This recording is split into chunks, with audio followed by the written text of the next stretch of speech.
있고. 자, 그래서 우리가 지금 총수요 총공급 모형을 배운다라고 이야기했죠. 자, 대부분의 주류 경제학자들과 정책 결정자들이 경제를 안정시키기 위한 경제 변동과 정책을 염두에 둘 때 사용하는 패러다임이다. 그리고 물가 수준과 총생산량이 어떻게 결정되는지를 보여주는 모형이다. 쉽게 말해서 경제학에서 소위 자원 배분을 결정하는 것은 수요 공급 모형이다 라고 이야기했죠. 그 수요 공급 모형의 거시경제학 판이다 라고 생각하면 될 겁니다. 실제 이제 뭐 거시경제학에서는 ISLM 모형이 먼저 나왔지만 이 총수요 총공급 모형은 사실은 석유파동 이후에 소위 총공급 변화까지도 인식하면서 더 확장된 모형이 이 총수요 총공급 모형이고, ISLM 모형 같은 경우에는 총수요에 대한 설명을 하는 모형일 따름이고, 보다 더 넓은 의미에서 모형은 이 총수요 총공급 모형이다 라고 볼 수 있습니다. 즉 이 모형을 통해 가지고 우리가 경제의 변화, 현 국가 경제의 상태가 어디에 있는지 그 과정을 쭉 추적할 수 있고 판단할 수 있는 그런 모형입니다. 그러니까 이 경제를 그냥 머릿속에 앉아가 생각만 해가지고는 워낙 복잡 다양한 현상이 많기 때문에 바로 분석을 해내는 게 굉장히 어렵습니다. 어렵기 때문에 그래서 경제학자들은 이런 뭐 수학적인 수식이라든지 아니면 그래프, 그림을 이용합니다. 그래서 이 그림 자체가 현 경제를 설명하기에 가장 거시경제를 설명하는 가장 유용한 유용하고 가장 쉬운 그런 설명 툴이다라고 생각할 수 있죠. 그리고 당연히 이것도 이 모형은 물가 수준과 총 생산량이 어떻게 결정되는지 보여준다. 즉 수요 공급 곡선에서는 균형 가격과 균형 수량이 나오죠. 그와 동일합니다. 균형 가격이라는 것이 여기서는 그 나라의 물가 수준인 것이고, 그 다음에 균형 거래량이라는 것이 그 시에서는 총 생산량, 총 수요 또는 총 공급 또는 총 생산량이 되겠죠. 그것이 어떻게 결정되는지를 보여줍니다. 자, 경제가 단기와 장기에 어떻게 다른 행태를 나타내는지도 보여줍니다. 이게 이제 이 모형이 미시경제학에서의 수요 공급과 조금 다른 것은 수요는 동일한 형태지만 공급이 두 가지 나옵니다. 장기 공급이 있고 단기 공급이 있고 두 가지 공급 곡선이 나옵니다. 그러니까 공급의 형태라는 것이 우리가 장기적으로는 고정되어 있다. 그러나 단기적으로는 뭐 가격이 변동하지 않는다. 뭐 이런 식으로 아니면 가격이 덜 변화했다. 이렇게 나눌 수가 있는 거죠. 그러면 거기에 따라 가지고 공급 곡선이 달라집니다.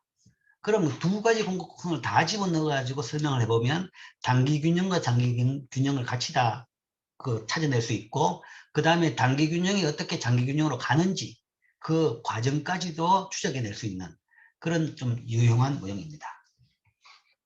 자, 보죠. 총수요 총공급 모형이기 때문에 먼저 총수요부터 설명을 해보겠습니다. 총수요 곡선은 물가 수준과 총수요량 사이의 관계를 보여주는 곡선이다. 총수요 총공급 모형을 소개하는 장에서는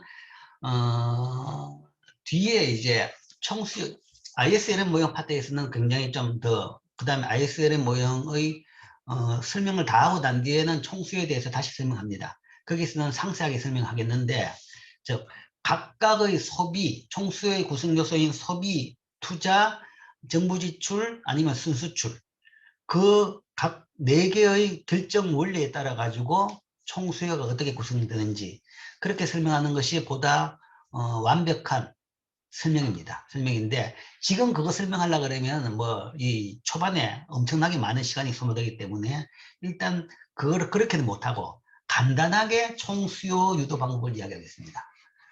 그래서 화폐 수량설에 근거해서 단순한 총수요 결정 원리를 보여주겠습니다. 지금 이야기한 그거는 11, 12장에서 이제 상세하게 볼 것이고, 간단하게 화폐 수량술로 총수요가 어떻게 구성되어지는지는 이 관계를 통해서 볼 수 있습니다. 소위 이게 이제 수량 방정식이라고 이야기하죠. 총 시작은 이게 화폐 수량설을 설명하는 가장 시작하는 근거적인 모형입니다. 총 이 화폐량, 거래량이죠, 그죠? 화폐를 통해서 거래된다. 그러면 총 거래량이, 그리고 거래량은 이거다. 거래량은 화폐를 통해서 거래된다. 그러면 그 사용하는 화폐 양은 화폐 곱하기 화폐 양 곱하기 그 다음에 주어진 기간 동안의 횟수.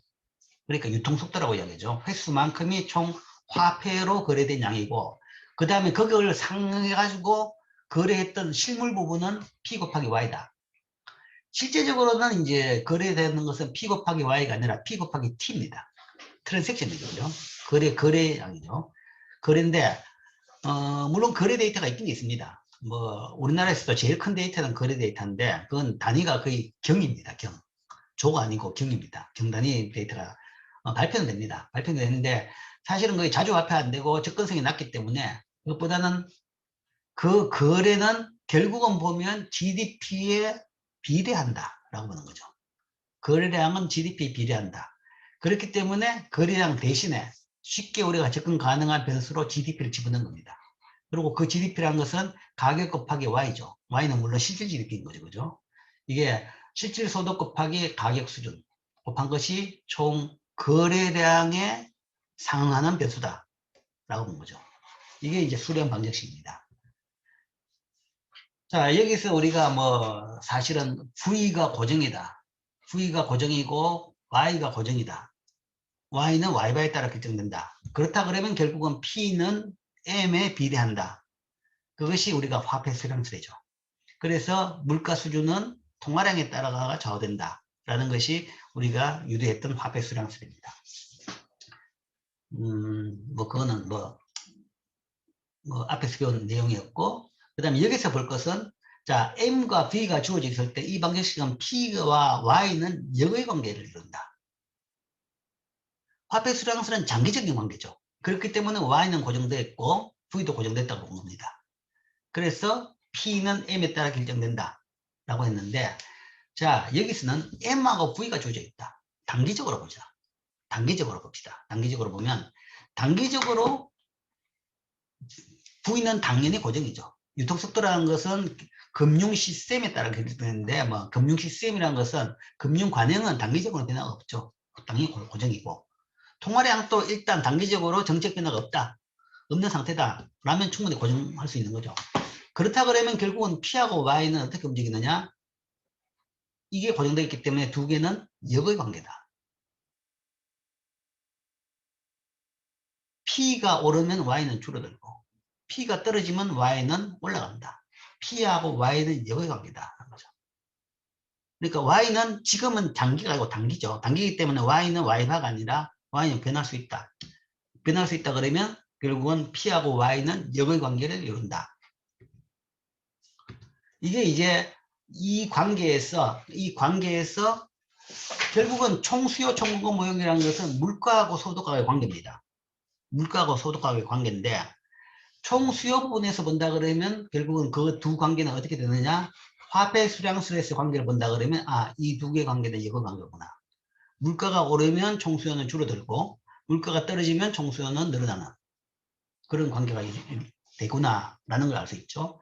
그래서 우리가 총수요 곡선을 이런 식으로 그립니다. 이런 식으로 우하향하는 형태의 총수요 곡선이 나오죠.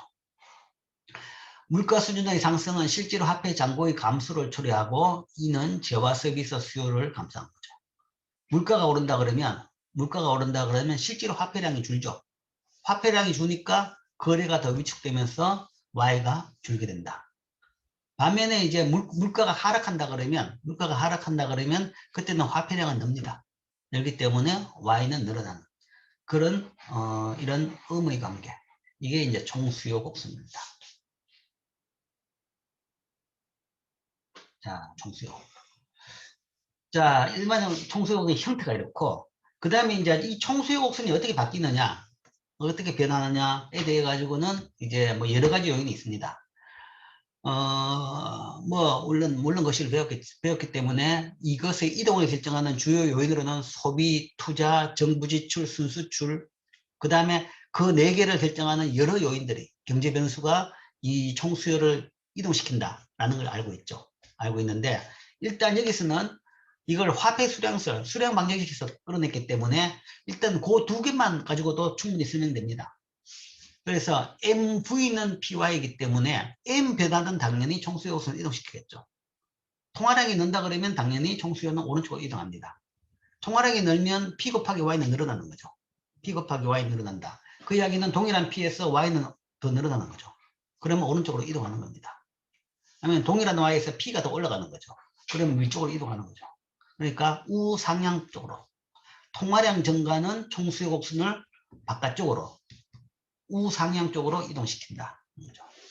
그래서 뭐 그다음 뭐 유통속도 변화 뭐도 뭐 이동시키는 요인이긴 되지만 뭐 여기서 이제 그런 복잡한 이야기를 설명할 필요는 없고 그냥 간단하게 ASAD 모형을 설명하기 위해서 이 총수요를 유도했던 통화량 가지고 통화 정책 가지고 일단 이 변화를 설명해 봅니다. 자, 총수요에 대해서 뭐 이상으로 설명을 했고 그 다음으로는 총공급에 대해서 설명하겠습니다. 그런데 총공급은 두 가지가 있다라고 이야기했죠. 그래서 장기, 단기 두 개를 나눠 가지고 설명합니다. 자, 먼저 장기 총공급. 장기 총공급은 1학기 거시기자 원에서 배운 내용이죠. 장기적으로 생산량은 요소의 공급량과 기술 수준에 의해 결정된다. 자, 여러분들이 거시기자 원에서 배운 제일 중요한 게 그겁니다. 경제의, 국가 경제의 결정 원리, 장기 결정 원리가 이거다. 라는 거죠. Y바는 K바, L바가 주어지가 투입해가지고 나온 양이다. 즉, Y바는 고정됐다는 거죠. 장기 총공급은 고정됐다. 그리고 그 고정된 수준을 완전 고용 혹은 자연 생산량, 완전 고용 산출량이라고 이야기하죠. 완전 고용 산출량 또는 자연 생산량이라고 이야기합니다. 그리고 이것은 경제 내의 자원을 완전히 고용했을 때 생산되는 수준이다. 완전히 고용이라는 것은 K를 뭐 기계를 낭비 안 하고 다 돌린다는 얘기죠. 기계를 다 돌리고 안 쉬고 다 돌렸고 충분히 그 적정량만큼 적정 시간만큼 다 과하지 않고 적정 시간만큼 다 돌리고 그 다음에 노동도 실업률이 0은 아니지만 자연 실업률 정도까지도 고용을 했다는 거죠. 그러니까 마찰적인 실업이 있는 사람은 할 수 없지만 그 외 사람들은 대부분 다 고용되어 있는 상태. 그런 상태를 우리가 완전 고용 산출량 또는 자연 산출량, 자연 생산량이라고 합니다. 그리고 장기적으로 경제는 그 Y바 수준에 머무르어 있다. 그렇다 그러면 장기 총공급은 고정된 값이다. 라는 이야기죠. 그래서 그렇다 그러면 장기 총공급은 수직선이 된다. 즉 가격에 불문하고 Y가 변화가 없다.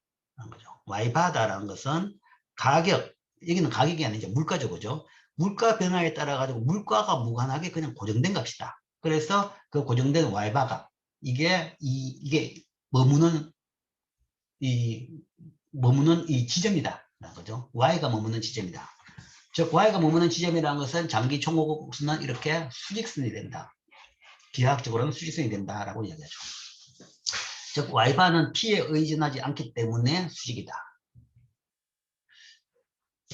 자, 그렇다 그러면 장기적으로 통화 정책의 효과를 일단 여기서 한번 검토를 해볼 필요가 있습니다. 그래서 우리가 앞에서 총수요를 이야기할 때 총수요를 변동시키는 첫 번째 요인으로는 유도 과정에서 보면 통화량을 볼 수 있죠. 그죠? 통화량이 늘면 총수요가 늘어난다라는 걸 볼 수 있는데 거기에 따라 가지고 장기 균형이 어떻게 바뀌냐를 판단할 수 있는 거죠.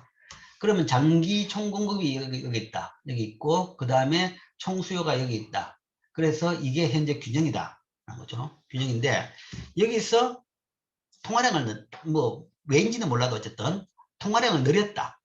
중앙은행이 통화량을 늘렸다. 그렇게 되면 총수요 곡선은 오른쪽으로 이동합니다. 오른쪽으로 위쪽으로 이동하죠.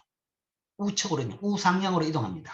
이동하게 되면 이 빨간 선이 통화량 증가에 따라 가지고 이동한 M의 증가로 총수요는 우측으로 이동한다. 이게 빨간 선이 이동하는 선입니다. 그러면 균형을 본다 그러면 이 균형하고 비교해 가지고 이동 이후의 균형은 이 점이죠.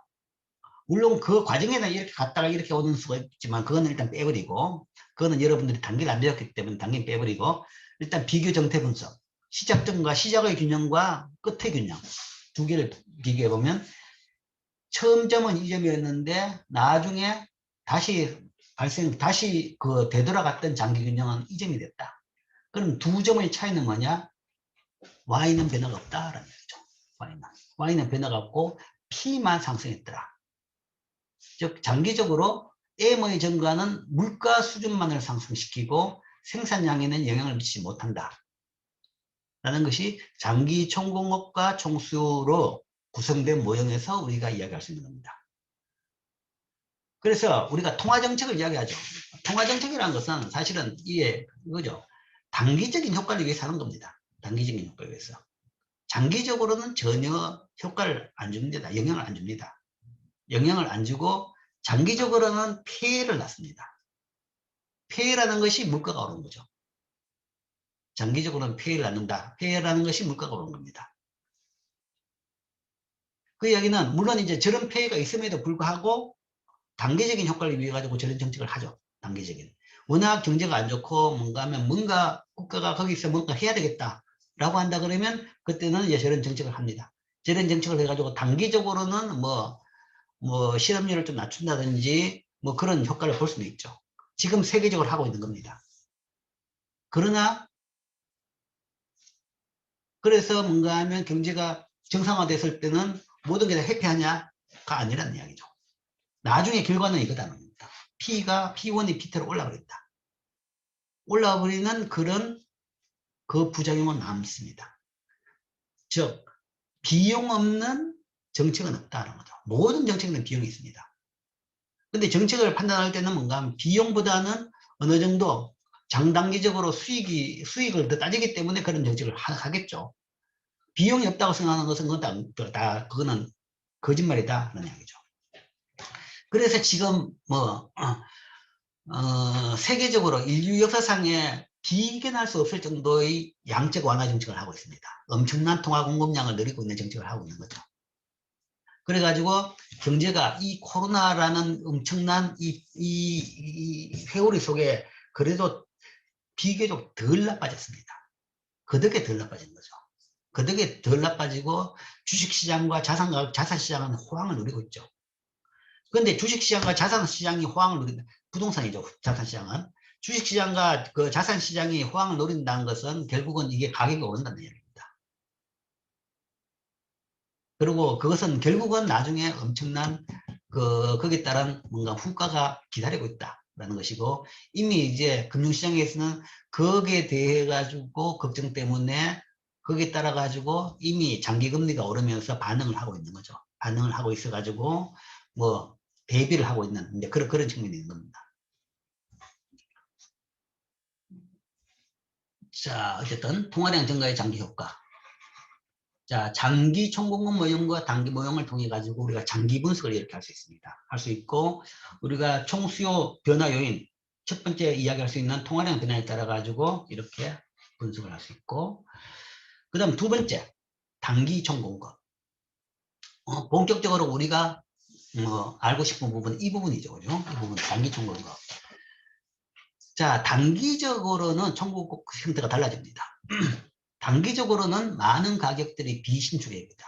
장기 총공급선 수직선이 나온 이유는 그 총공급선이 수직선이 나온 이유는 가격이 신축적인 만큼 긴 기간을 가정했기 때문에 그렇게 나올 수 있습니다. 그러나 현실은 그렇게 시간이 그렇게 길지가 않죠. 계속 현 순간순간은 아직 가격의 변화가 없는 다 반영이 안 된 순간들의 연속입니다. 그렇기 때문에 대부분 기관에서 가격들은 비신축적이다. 지금은 다음과 같이 가정한다. 그렇기 때문에 모든 가격들이 비수축적인데 뭐 얼마만큼 비수축적이냐. 그러니까 충격을 절반 정도 반영했다. 아마 3분의 1 반영했다. 아니면 4분의 3을 반영했다. 거기에 따라 가지고 신축 정도는 다 다르겠죠. 다른데 그걸 다 고려하려고 그러면 너무 복잡합니다. 그래서 극단적으로 단순한 가정을 해버리는 거죠. 가격을 완전히 신축적이다. 일단 초단기적으로는 가격이 변화 없다. 모든 가격은 단기에 미리 정해진 수준에서 고정되어 있다. 즉 아직 충격에 따라서 가격을 반영을 못했다. 이제 그때를 보는 거죠. 그때를 봐가지고 총공급 우선을 먼저 한번 유도해 보는 겁니다. 그러면 그때는 기업들은 그 가격에서 현재 변화없는 현재 가격에서 소비자들이 구매하고자 하는 양을 판매한다. 그 가격에서 소비자들이 구매하고자 하는 양을 판매한다 라는 것은 자 이런 이야기입니다. 그렇기 때문에 단기 총공급은 수평선이다 라는 거죠. 자, 그래서 이렇게 단기 총공급 곡선, 수평선의 단기 총공급 곡선을 우리가 여기 그립니다. 자, 이 이야기를 지금 다시 설명하죠. 요 넘어오는 과정이 조금 의아했을지도 모릅니다. 자, 가격이 고정되어 있다. 가격이 고정되어 있다는 것은 가격이 고정될 수 있도록 경제가 돌아간다는 이야기죠. 그 이야기는 가격이 고정되어 있다는 이야기는 그 고정된 가격에서 그 경제는 얼마든지 공급할 수 있다는 이야기입니다. 얼마든지. 그래야지 거기 고정되는 거죠. 수요가 얼마나 늘더라도 다 공급할 수 있는 겁니다. 그래서 우리가 수평선인 공급곡선을 완전 탄력적인 공급곡선이라고 이야기합니다. 여러분들이 미시경제학에서 수요 공급을 배울 때 소위 시장 수요 공급 그러면 그게 이제 완전 탄력적인 공급곡선이 나옵니다. 즉 경쟁시장에서 기업의 진입과 퇴출이 완전히 자유롭고 그 다음에 퇴출과 진입이 다 자유로울 수 있을 만큼 시간이 주어졌을 경우에 그 기업에서의 그 산업에서의 공급곡선은 수평선이 나옵니다. 일반적인 공급곡선은 우상향하죠. 가격이 오르면 공급량이 늘죠.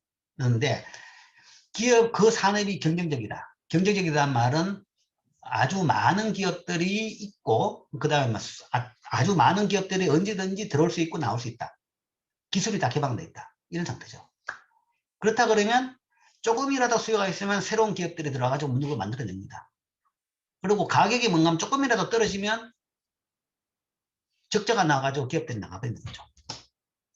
그리고 가격이라는 것은 거의 뭐 정상 이윤 정도만 있는 그 수준에서 가격이 딱 결정되는 거죠. 그런 경우에 완전 탄력적인 공급곡선이라고 이야기하는 것이고 그게 그 시에서 여기 이야기하는 단기 총공급곡선 그런 개념입니다. 가격이 고정되어 있다는 가정을 하는데 그 가정 자체는 그냥 가격을 고정시키는 것이 아니라 그뿐만 아니라 가격이 고정될 수 있도록 그 경제에서 반응을 할 수 있다라는 것은 그 수준에서 그 나라에서 얼마든지 공급을 할 수 있다. 그래서 그런 의미 자체는 뭔가 하면 공급곡선을 이렇게 수평으로 볼 수 있는 거죠. 이렇게 수평으로 볼 수 있습니다. 즉 SRA에서 단기 총공급곡선은 수평이다. 물가 수준은 미리 정해진 수준에서 고정되어 있고 기업들은 구매자들이 요구하는 양을 얼마든지 판매할 수 있다. 줄일 수도 있고 늘릴 수도 있고 얼마든지 판매할 수 있다. 그러면 이런 수평선이 되는 단기 총공급곡선이 나오게 됩니다. 자, 그 다음으로 이제 이걸 집어넣어 가지고 단기 변화를 봅시다. 그러니까 아까 마찬가지로 총 수요가 변했을 경우에 단기 균형이 어떻게 바뀌는지를 봅시다. 자, 통화량 증가에 따른 단기 효과. 그러니까 아까 총 수요 곡선이 바뀌는 변화하는 충격 자체를 통화 정책으로 봤죠. 총 수요 공급은 통화량에 따라서 좌우되니까 통화량이 늘은 경우에 장기 균형이 어떻게 바뀌는지를 봤는데 이제 단기 균형은 어떻게 바뀌는지 또 봅시다.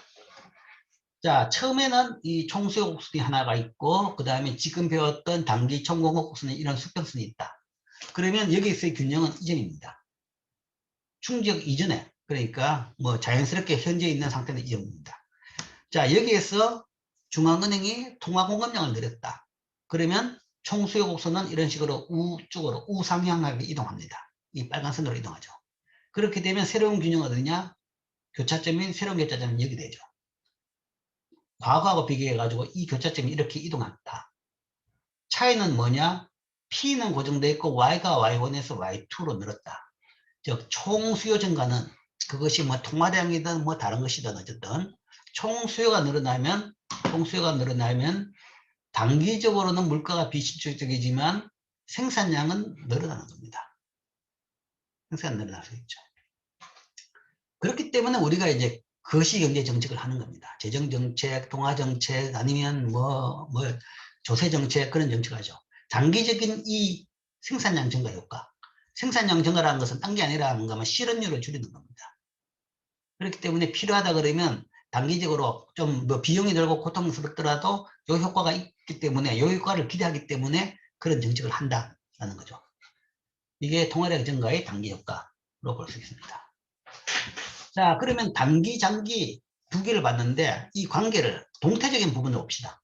시간이 흘러감에 따라 가지고 어떻게 바뀌느냐 하는 거죠. 시간이 흘러감에 따라 가지고 일단 물가는 점차적으로 덜 고정되고, 그러면 물가는 상승할까 하락할까? 동태적인 변화를 보기 위해 가지고 동태적인 과정을 설명하는 메커니즘에 대한 이야기입니다. 자, 이걸 알아야지, 이걸 이해해야지 동태적인 변화, 단기에서 장기로 어떻게 바뀌는지 그 방향을 잡을 수 있습니다. 자, 그 메커니즘은 결국은 이겁니다. Y가 Y바하고 얼마나 괴리되어 있느냐라는 거죠. Y가 Y바보다 크냐 적냐라는 거죠. Y가 Y바보다 크다라는 것은 그 나라가 쓸 수 있는, 생산할 수 있는 양보다 더 사람들이 많이 만들고 있다. 그렇다 그러면 많이 더 수요를 한다. Y는 생산이고 Y바는 수요라고 봅시다. 총수요. 총수요가 Y바보다 더 크다. 그 나라 용량보다 사람들이 더 많은 물건을 쓰려고 그런다. 살려고 그런다. 수요한다. 그렇게 되면 물가는 오르는 거죠.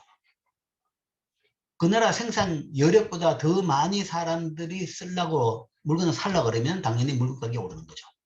그러면 물가가 상승하고, 반면에 그 나라 생산 여력보다 수요가 적다 라고 하면 만들어낸 물건 덜 팔린다는 이야기죠. 덜 팔린다 그러면 그때는 물가는 하락하게 됩니다. 물가는 하락하게 되고, 그 나라 생산 여력 Y바만큼 수요가 있다. 그렇다 그러면 그때는 뭐 만들어가지고 그냥 다 쓰면 되는 거죠. 그런 경우에는 물가에 대한 영향을 안 주는 겁니다.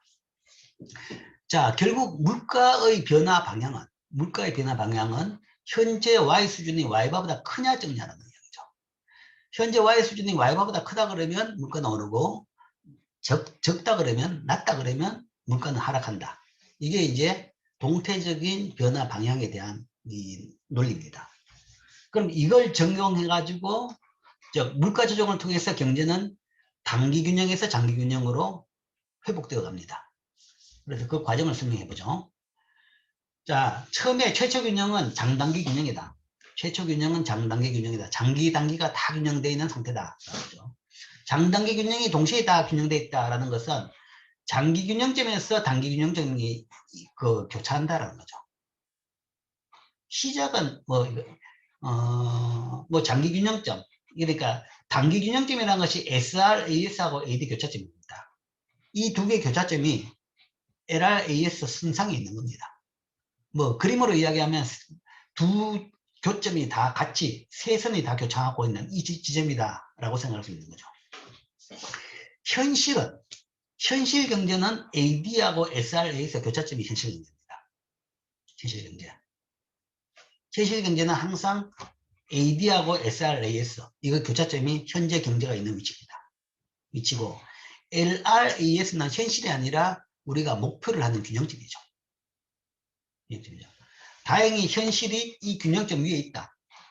그러면 장단기 균형이 다 이루어진 상태입니다. 자, 여기서 이게 이제 최초의 균형이다. 여기서 만약에 앞에 이야기한 대로 통화량이 늘었다. M이 증가한 후에 새로운 균형이 어떻게 되느냐. 통화량이 늘면 총수요가 오른쪽으로 이동하죠. 우상향합니다. 우상하게 되면 이렇게 이동하죠. 그러면 그 다음에 어떤 점을 읽어야 되느냐. 장기 균형은 미래의 먼 시간 이후의 문제고, 당장은 현 경제가 변하는 점을 해야 되죠. 현실은 아까 이야기했죠. 현실은 뭐냐? 현실은 SRAS하고 AD의 교차점이라고 얘기했습니다. 현재 경제, 현재 경제가 위치한 지점은 이 지점인 거죠. 이거하고의 교차점이라는 것은 현실이 아닙니다. 우리가 원하는 이상향의 따름이죠. 그래서 현재 경제의 위치를 이야기한다 그러면, 처음에는 A점이었는데 AD가 이렇게 이동하게 된다 그러면 현재 경제는 이렇게 쭉, 이게 오른쪽으로 이동하면서 이선탄 따라가지고 쭉 가면서 여기에 따라가게 된 거죠. B점이 현실 경제가 위치하고 있는 점입니다. 이점이고. 자, 여기서 SRAS가 저 점에 그대로 있다 그러면 경제는 저기서 꼼짝을 못 합니다. 이 위쪽으로 이동할 수가 없어요. 꼼짝을 못 합니다. 그런데, 자, 여기서 뭔가 하면 경제는 SRAS가 변화하기 때문에 장기균형을 이동하게 됩니다. 왜 변화하냐 그러면, 자, 이 B점이라는 건 어떤 의미냐 그러면, B점은 Y가 Y바보다 크죠.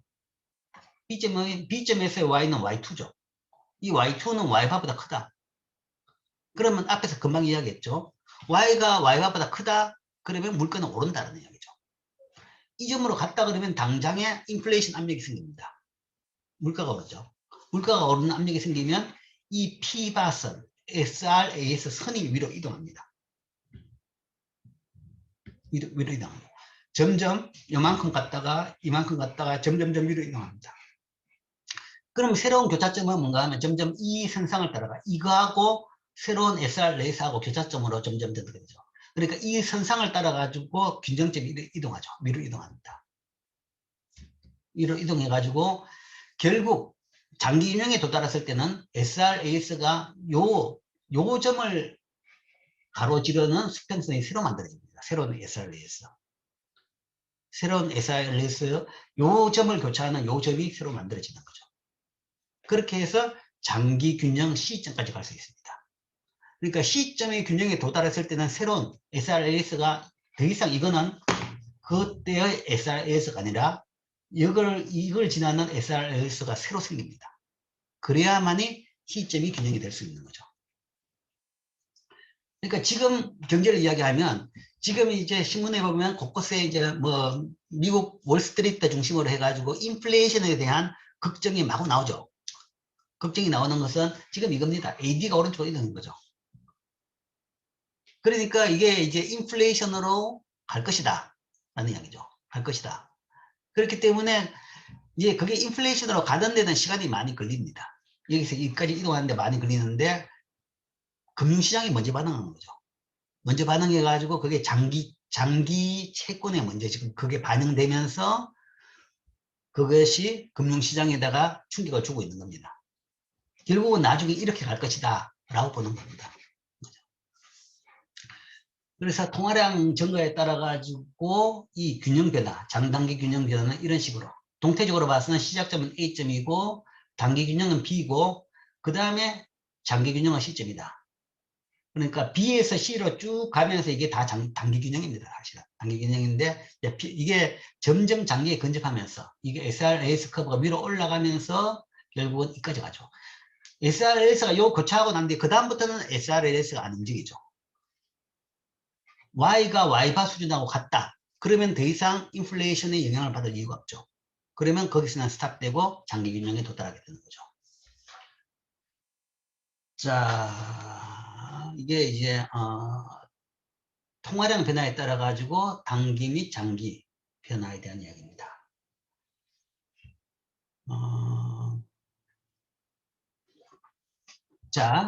그러면 자, 지금 이제 통화량 변화에 따라 가지고 이 거시경제에서의 충격에 따라 가지고 경제가 어떻게 바뀌는지를 보여줬습니다.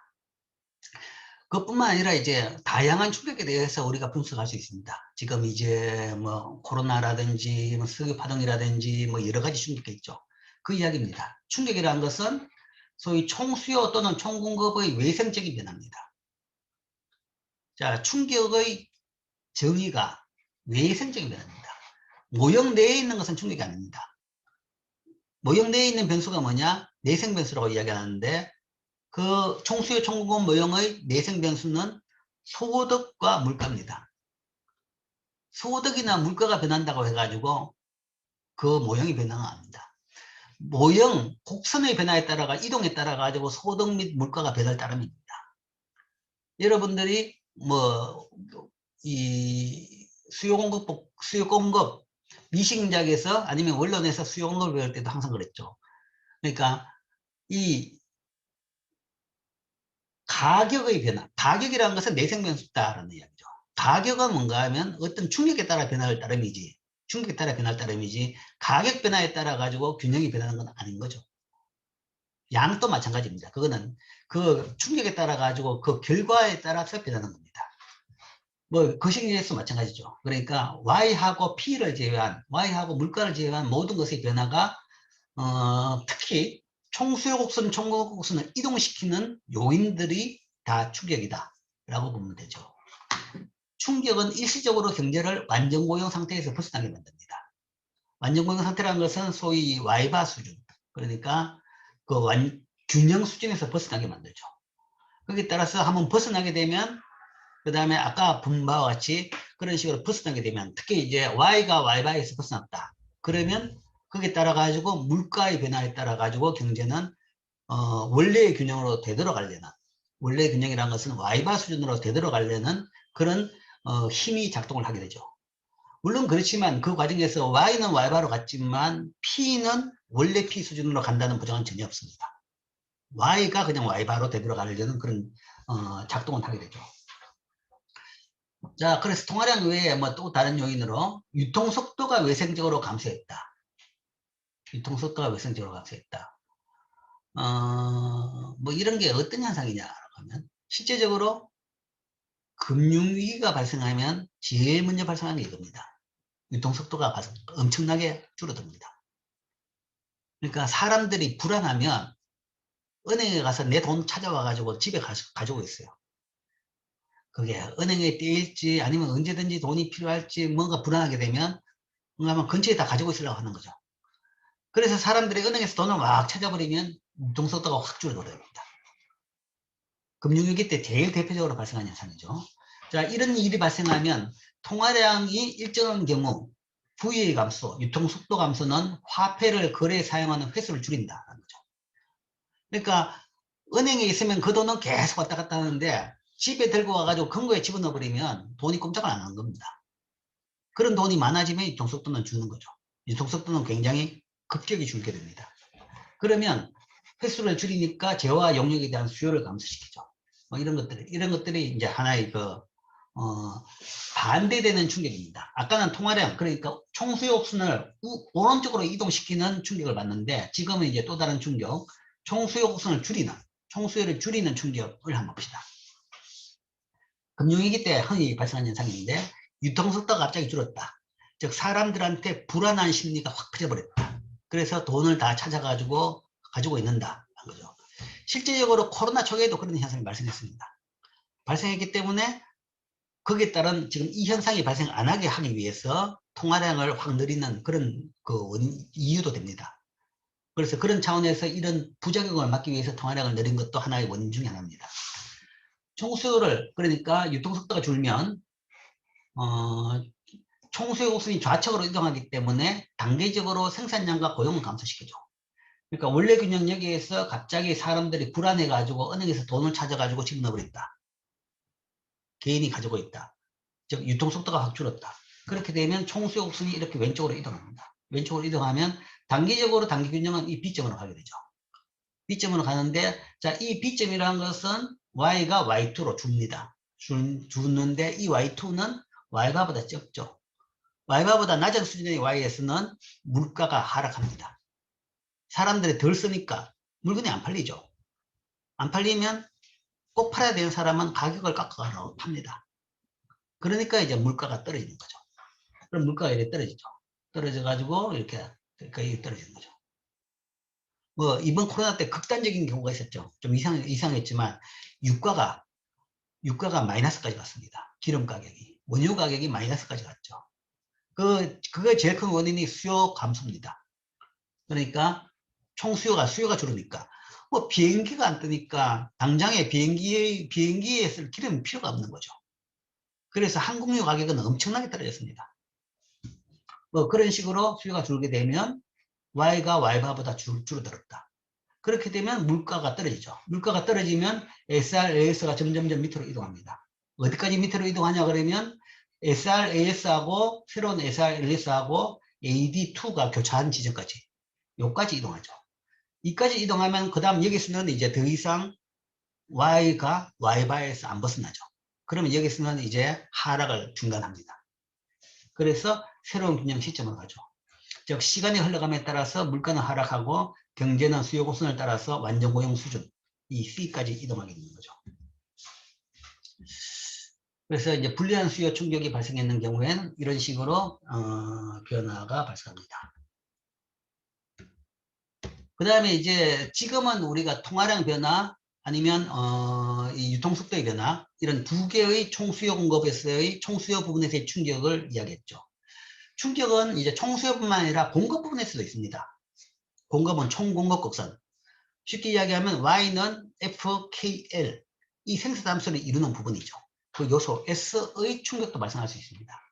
공급 충격은 생산 비용을 변화시키고 기업이 부과하는 가격에 영향을 미치는 그런 충격입니다. 그래서 가격 충격이라고도 하죠. 제일 대표적으로 가장 흔한 충격이라는 것이 공급 충격은 날씨입니다.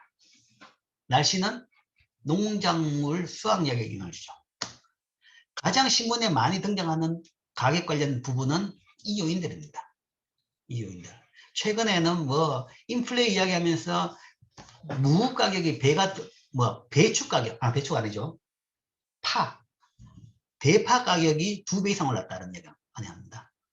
지금 현재 물가의 제일 최고 적은 대파를 지금 들고 있는데, 대파 가격 오른 것은 인플레이션이 아닙니다. 대파 가격 오른 것은. 여러분들이 경제학을 배웠으면 경제학에서 이야기하는 인플레이션은 그런 농산물 가격, 기후에 따라 가지고 날씨 변화에 따라 가지고 뭐 일시적으로 왔다 갔다 하는 가격 변화는 절대 인플레이션 아닙니다. 그냥 총공급의 일시적인 충격일 수는 있겠죠. 그리고 그 시장에서의 충격은 맞습니다. 맞지만 그것이 경제 전체의 충격은 절대 아니죠. 경제에서 이야기하는 인플레이션은 임금까지 같이 오르는 겁니다. 통화량이 늘어가지고 인플레이션이 발생했다. 그렇다 그러면 개별 물건 한두 개 가격 변화가 아니라 임금이 오르는 거죠. 임금이 오르게 되면 모든 물건이 다 오릅니다. 물건 생산에 다 노동이 들어가니까요. 그럴 때를 인플레이션으로 이야기하지, 개별 농수산물 가격, 신선상품 가격 변화는 절대 인플레이션이 아닌 거죠. 뭐 이런 것들도 이제 공급을 줄이는 요인이다. 뭐 노동자 결성으로 노동자들이 임금 인상을 요구한다. 뭐 이런 것도 그렇게 될 수 있겠죠. 또는 새로운 환경규제법으로 기업들이 오염 배출량을 줄이도록 요구한다. 그러면 그런 기업 같은 경우에는 이 새로운 규정을 맞추기 위해 가지고 뭐 새로운 이 오염 저감 시설을 만들어야 되죠. 그렇다 보면 이제 비용이 더 들게 되는 거죠. 그런 것도 사실은 이 공급 충격, 가격을 상승시키는 공급 충격입니다. 즉, 법 준수를 위해서 비용을 충당한다. 그러면 가격이 오르게 되는 거죠. 이런 것들을 이제 공급 충격. 그 다음에 제일 대표적인 공급 충격을 따져본다 그러면 우리가 소위 원자재 가격 상승 변화입니다. 세계적으로 가장 흔히 많이 발생한 것이 유가 변화 등등 원자재 가격 변화, 뭐 이런 것들이 이제 공급 충격이 될 겁니다. 그래서 공급 충격에 따라 가지고 변화, 그 예는 석유 파동에 따른 이제 사례 연구는 다음 슬라이드 나오는데 다음 시간에 계속해서 해보겠습니다.